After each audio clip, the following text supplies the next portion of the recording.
Thanks everyone, and I appreciate the support from RIU today and for you guys in the room. And I'm conscious that I'm the sixth presentation of the before lunch, so if you need to all stand up and stretch, please go ahead before we get into the story. I'm hoping you walk out of this room as excited as I am. I mean, we've been building Kingston now for 9 years, and the company's in the best shape it's ever been. We've got cash on the balance sheet, we're debt free, we're producing gold and silver today, we're growing the production, and we've got 2 rigs starting in the next quarter. So there's a lot happening.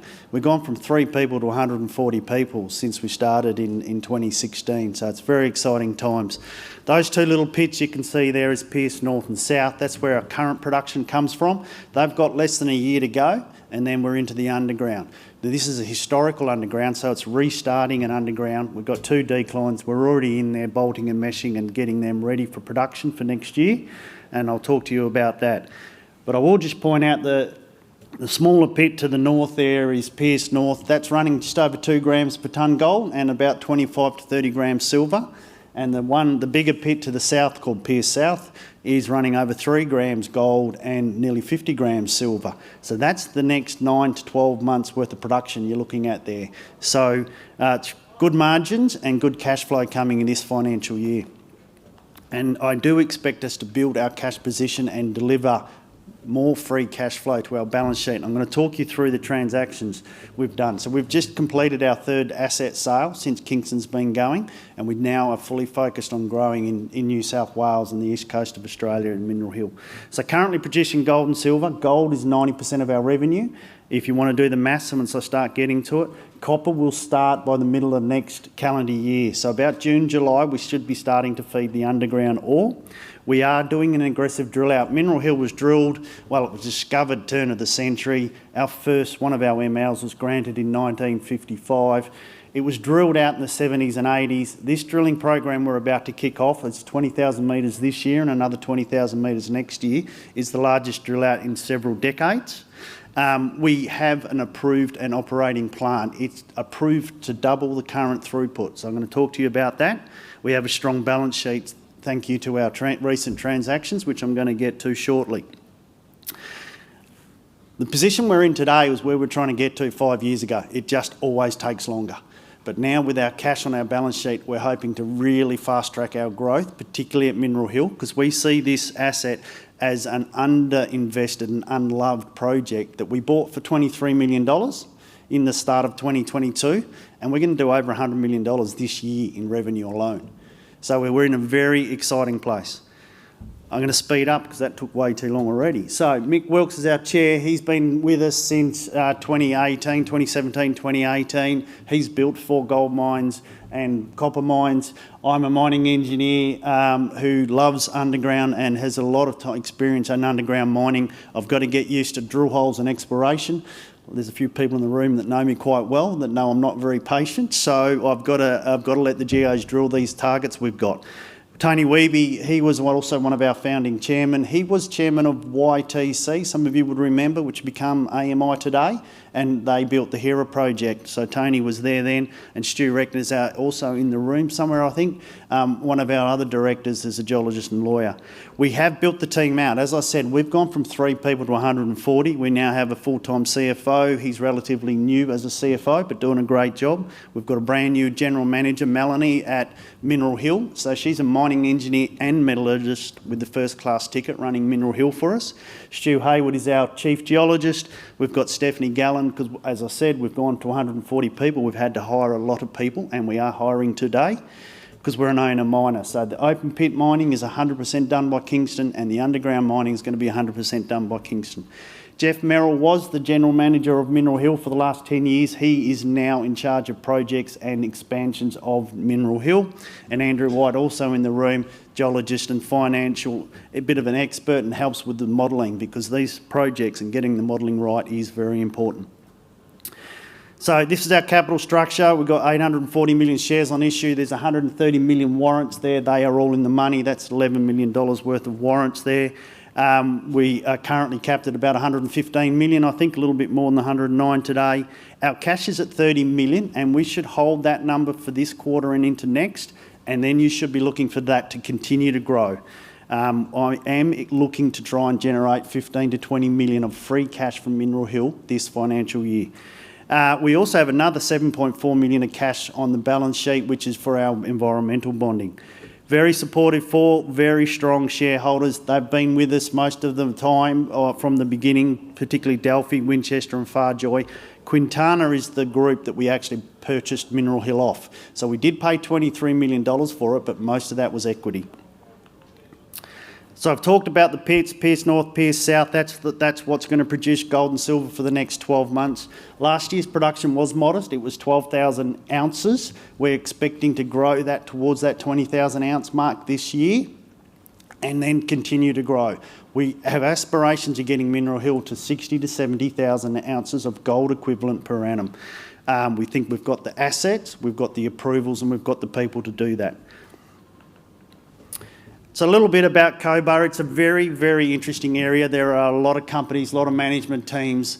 There are 6 or 7 processing plants. There's over 6 million tonnes of processing capacity. Cobar does not need any more processing plants. What we need to do is utilise the current plants better. All the investment, in our view, needs to go into drill holes and declines and production.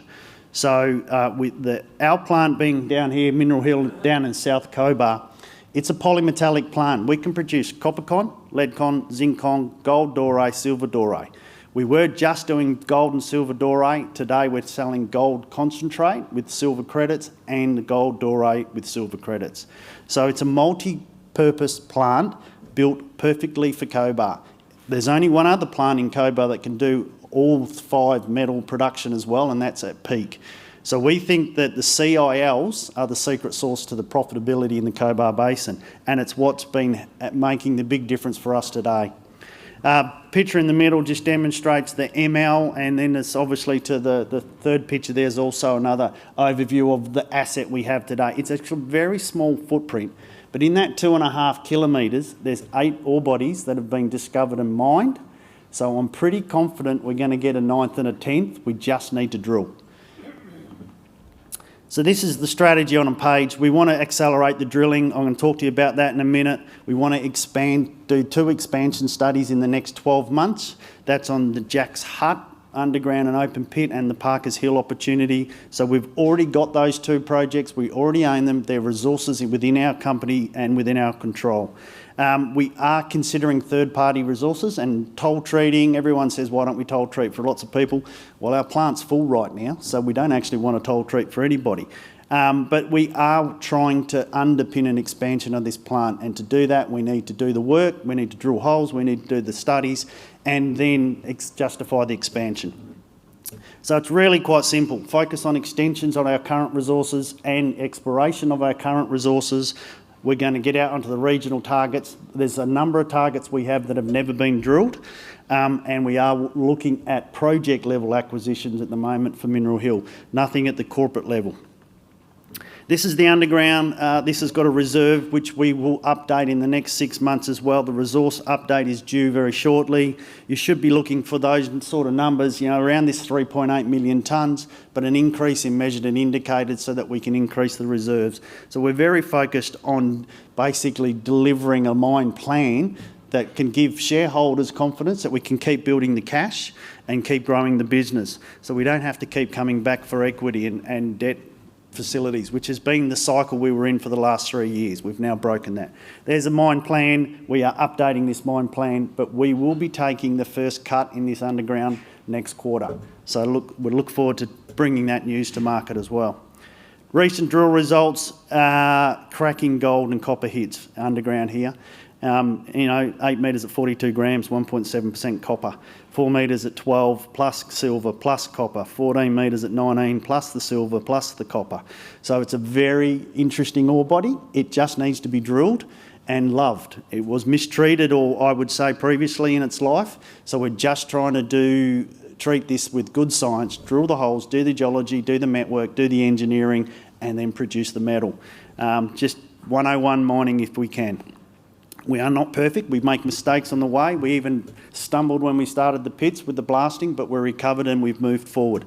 This is me standing in front of concentrate. This is important because those float cells you see there were built in 1988. So we came through and systematically rebuilt this plant ourselves, and we got it back online for $14 million. And what we did was, while we were treating tailings, we just rebuilt the crushing circuit, then we rebuilt the grinding circuit, then we rebuilt the float circuit. And that's what we did over a 2-year period, and basically saved a lot of money for shareholders. And that's the $14 million that we spent. We will spend more money on the plant this year, but it's $4 or $5 million on optimising it and getting it ready for the expansions. The doré you see there is a gold and silver doré. It's usually, most of our doré is about 20% gold and then about 80% silver. The concentrate you see I'm standing in front of there is mid 20 grams gold and about 300 grams silver. So very interesting metal production for us and high value metals. Our focus really is on increasing the gold and the copper production. This is the underground that we inherited when we purchased the asset. So we paid $23 million. We mined over $100 million worth of tailings.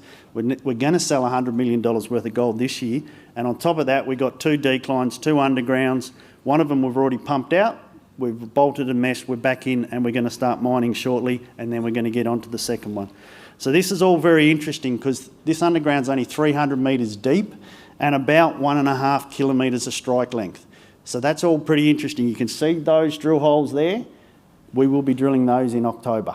So there's a series of them looking through the southern ore zone. We've contracted the underground drill rig for 12 months, so it won't leave. Most importantly, that 12.5 metre intersection at 3.4% copper equivalent is a new discovery we made in 2023, and we haven't even had a chance to follow it up yet. So that's coming.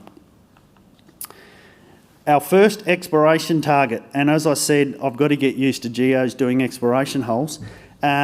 We haven't even drilled 1 hole in our ELs in 3 years since we've had the project.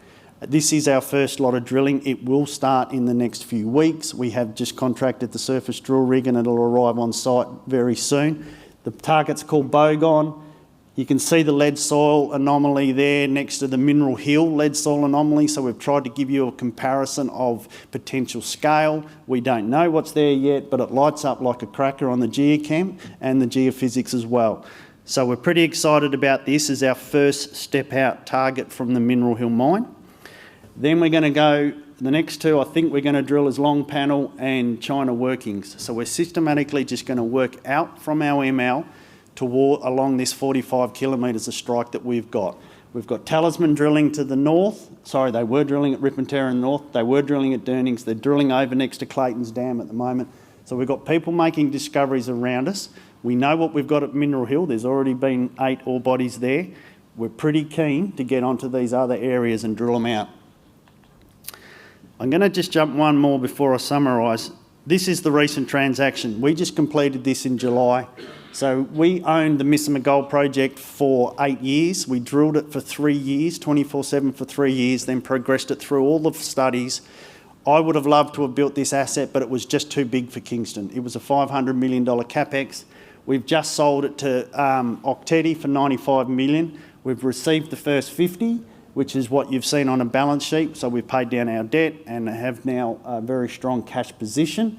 The next 10 million is due in July, and then there's a subsequent 10 million due probably a year after the next payment. So there's 2 more payments of 10, and then there's the royalty of $25 million of value as well. So that's all still to come. It's almost like a second revenue stream for shareholders for the next few years. Sorry, let me try and go back. So in summary, we are growing our production. We do want to grow the company. We want to grow the business. A few people have said, what are we going to do with our cash? Well, we're going to put it into drill holes and declines and increasing production and increasing our cash flow. So that's what you should be looking for. Currently open pit, but the future of Mineral Hill will be underground. There will be at least 2 undergrounds if we get our way, possibly a third. We are recommencing exploration on an asset that has not been drilled for decades. So that is very exciting for shareholders and good for news flow. We'll have 2 rigs. We won't keep the surface rig full time, it'll campaign. So we're going to try and drill for a few, 6 to 8 weeks each quarter on the surface and constantly drilling underground.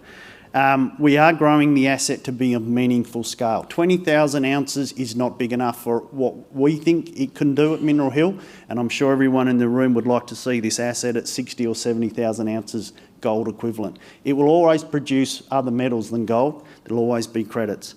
And we have a strong balance sheet to do what we are talking about and what our aspirations are. Thank you.